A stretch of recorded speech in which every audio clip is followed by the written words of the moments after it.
आपने देखा जिस तरह से राजनीतिक गहमा गहमी होती है इस घटना के बाद, जिस तरह की राजनीतिक बयानबाजी आती है, मैं इस राजनीति में आपको नहीं लाना चाहूंगा। मैं सिर्फ इतना समझना चाहूंगा कि इस तरह के राजनीति आतंकवादियों व आतंकी सरगनाओं को किस तरह से मोटिवेट करती है।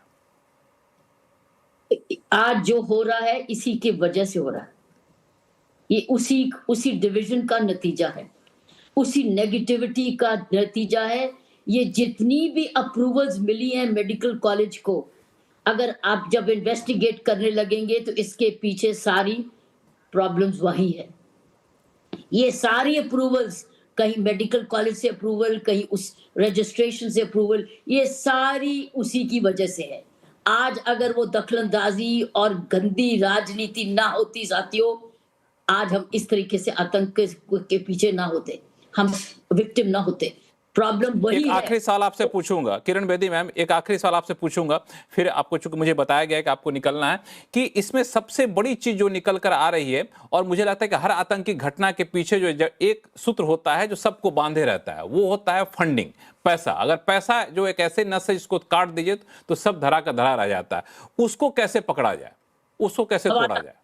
इनका वी हैव ये है सारी प्रॉब्लम। इनकी ऑक्सीजन जो है वो पैसा है। अगर आप उनकी ऑक्सीजन खत्म कर देंगे, ये सारा पैसा का लालच है।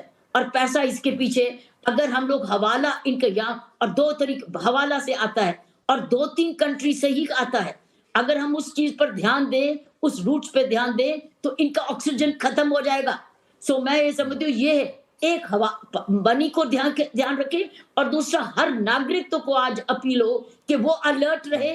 अगर उसने अपनी जान बचानी है तो उसको अपनी नागरिकता की जिम्मेवारी अब निभानी होगी। हर एक को, बाय लॉ करो या अदरवाइज। मैं समझती हूँ आज ये मैसेज सभी वर्गों से ये जाना चाहिए कि ये जो इन्वेस्टिगेशन का रिजल्ट आएगा वो देखेंगे, लेकिन आज से हर नागरिक, हर पंचायत, हर RWA, हर कॉलेज, हर यूनिवर्सिटी ये पहले ही देखने लगे कि हमारा ये प्रोफेसर टीचर कौन आया है, और अगर ये गायब है, छुट्टी पर है, ये क्यों जा रहा है, और अगर उसकी फैमिली में से कोई 2 लड़के गायब है, क्यों गायब है, कहां गायब है। आई थिंक ये it's all about community policing now, जिसमें लोकल पुलिस का भी हाथ है और साथ साथ लोकल नेताओं का भी हाथ है कि वो भी इसमें शामिल हो इस इंक्वायरीज में। बिल्कुल बिल्कुल, जांच एजेंसियों को जांच करने दीजिए, नतीजे आने दीजिए, लेकिन इंसानियत के नाते हर इंसान को जाग के रहना पड़ेगा, हर इंसान को सजग होकर रहना पड़ेगा। संगीत रागे जी हमारे साथ राजनीतिक विश्लेषक वो भी जुड़ चुके हैं। संगीत रागे जी, अब तक आपने पूरा डिबेट सुना। हाँ, मैं आपके पास आ रहा हूं, मैं आपके पास आ रहा हूं। संगीत रागे जी, अब तक आपने डिबेट सुना, मैं एक सवाल आपसे पूछना चाहता हूं कि विपक्षी पार्टी कह रही है कि ठीक है, हम आतंक के खिलाफ लड़ाई में आपके साथ रहते हैं, आप सर्वदलीय बैठक बुलाइए, हमें बताइए कि क्या हो रहा है। उनको तो आखिर हक है ना जानने का, देश की जनता को भी हक है कि सच्चाई बताइए, तथ्य बताइए। सूत्रों के हवाले छन खबरें क्यों आ रही हैं? यनुमा आचार्य जी ने सवाल उठाया। देखिए, हम लोग बड़े भोले लोग हैं और हम सिम्टम्स पर बात कर रहे हैं। हमारे यहाँ एक घटना घटती है, हम उस सिम्टम पर बात करना शुरू कर देते हैं कि कैसे उसको पकड़ा जाना चाहिए। सच तो है कि हम बारूद की ढेर पर बैठे हुए हैं। मैं फिर इसे दोहरा रहा हूं, ये पूरा देश बंगाल से लेकर के केरला से लेकर के कश्मीर तक बारूद की ढेर पर बैठा हुआ है। और ये बारूद जो है वो अमोनियम नाइट्रेट से ज्यादा खतरनाक जो है वो विचारों का है।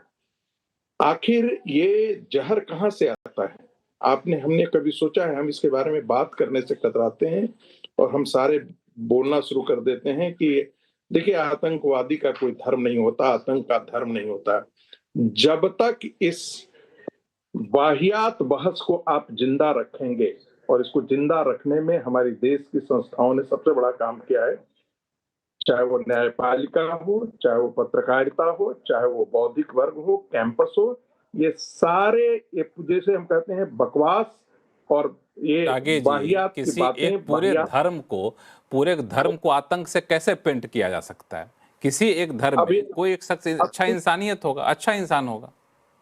सुनिए, मैंने इसीलिए आपसे कहा ना कि लोग पढ़ते नहीं हैं, और जब हम नहीं पढ़ते हैं तो यही कारण है कि जो हमको सुनी सुनाई बातें बताई जाती है, हम उसी के आधार पर हम अपने बातों को आगे बढ़ाना शुरू करते हैं। प्यू रिसर्च सेंटर की भी बात की थी रिसर्च का। दुनिया में जितने टेरर बॉम्बिंग हुए हैं 85% टेरर बॉम्बिंग में किसका हाथ रहा है, किसकी इंडोक्ट्रिनेशन रही है? आपको हैरानी होगी उस टेरर बॉम्बिंग में जिसे आपका सरगने का जिसका हेड ऑफिस जो है वो भारत में है, वो जामिया नगर में है। कभी हमने तबलीगी जमात के बारे में बात की है? दुनिया के जितने भी टेरर बॉम्बिंग हुए हैं, जिस बायोलॉजिकल वॉर के बारे में वो बात कर रहे हैं, आपको पता है कि वो व्यक्ति जो है वो आजाद जो है वो पश्चिम बंगाल में 12 व्यक्तियों के साथ जमात में शामिल हुआ था। ये जमात क्या है? ये प्यूरिटन इस्लाम है। प्यूरिटन इस्लाम का मतलब वो इस्लाम जिसमें थोड़ा सा भी डाइल्यूशन नहीं हो। और प्यू रिसर्च सेंटर कहती है कि ये जो इंडोक्ट्रिनेशन है वो पूरी दुनिया के अंदर टेरर जितने बॉम्बिंग हुए उसमें सबसे बड़ा कंट्रीब्यूशन इस इंडोक्ट्रिनेशन का है। भारत वो कहां से निकलता है? तबलीगी जमात कहां से निकलता है? जमाते इस्लाम कहां से निकलता है? ये सारे देवबंद की फैक्ट्री है। क्या उसकी टीचिंग है? कभी हमने सोचा है, गहराई से बात की है? ये जिहाद क्या है? ये काफिर क्या है? ये कुफ्र क्या है? कौन कुफ्र है? 11वीं सेंचुरी का बुक हिदाया देवबंद के मदरसों में पढ़ाया जाता है। आप डूरंड लाइन के दाहिने और बाएं पाकिस्तान के जितने मदरसे हैं, अफगानिस्तान के मदरसे हैं, ये सारे जो जैसे मोहम्मद और अलकायदा कौन पैदा करता है? ये टीचिंग पैदा करता है। कल तक हम बातें करते हैं, आपने देखा ना चिदम्बरम का इतना, कोई इस देश का गृह मंत्री इतनी बेहूदी, इतनी घटिया और इतनी निष्ठापूर्ण बात करेगा? अरे कभी सोचे हो कि ये पढ़े लिखे लोग हैं, उनको कौन सी कमी थी? जो डॉक्टर है उसको कौन सी कमी थी?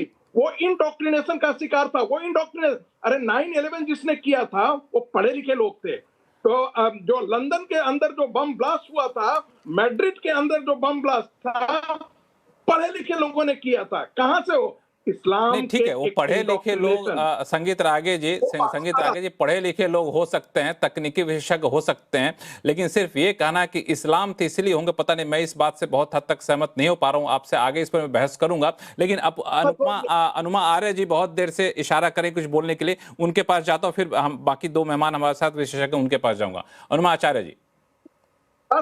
देखिए 10 सेकंड लक्ष्मण जी, 10 सेकंड मुझे संगीत जी आ रहा हूं, संगीत जी आ रहा हूं, संगीत जी आ रहा हूं, बोला कि संगीत रागे जी आपके पास 10 सेकंड नहीं, 1 मिनट लेके आऊंगा। बहुत आप बड़ी बात कर रहे थे, आपको 1 मिनट के लाऊंगा। संगीत रागे जी, एक बार अनुमा आचार्य जी को बोलने दीजिए।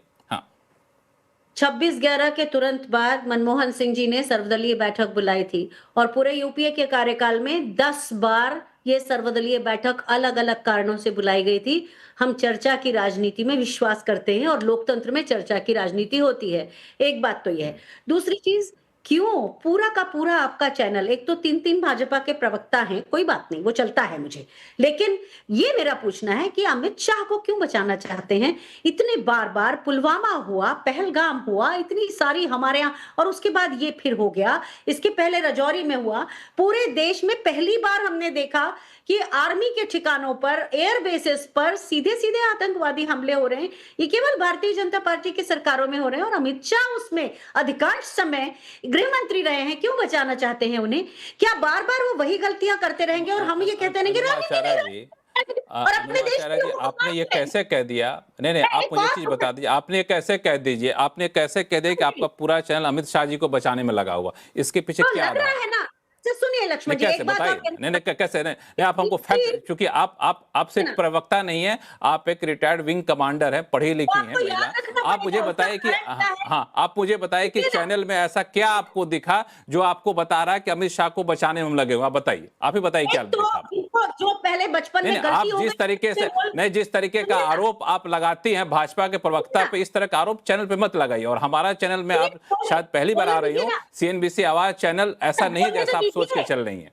हाँ बताइए, आप हमें एक लाइन का जवाब दिए। CNBC आवाज में आपने ऐसा क्या देखा जो अमित शाह को बचाने के लिए हम लोग दिखे आपको? हमें फैक्ट दीजिए, हमें लॉजिक मत दीजिए। मैंने देखा कि आपने दो बार उन किरण बेदी को लेकर आए जो बीजेपी की हैं और जो बार बार राजनीति नहीं करना, जहर मिला।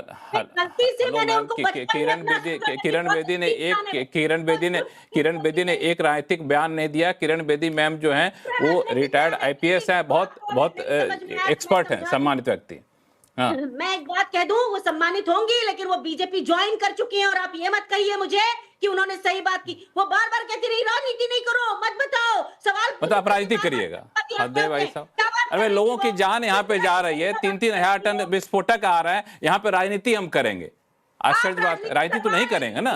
आके बचा रही है अमित शाह को, क्योंकि वो जानती है कि गृह मंत्रालय जिम्मेदार है, गृह मंत्रालय की चूकें जिम्मेदार है। बार-बार हमारे देश के, हमारे नागरिकों की हत्या हो रही है। ऐसा करते हैं कि नहीं बिल्कुल नहीं, ये आरोप बिल्कुल निराधार है आपका, ये आरोप बिल्कुल निराधार है। ये आपको भाजपा के प्रवक्ता से ज्यादा समय दिया अनुमा जी बोलने के लिए, भाजपा के प्रवक्ता से ज्यादा समय दिया, और बाकी हमारे जितने मेहमान हैं सब निष्पक्ष हैं और अपने अपने क्षेत्र के बहुत ही विशेषज्ञ हैं। तो आपके इस आरोप को बिल्कुल खारिज करता हूं।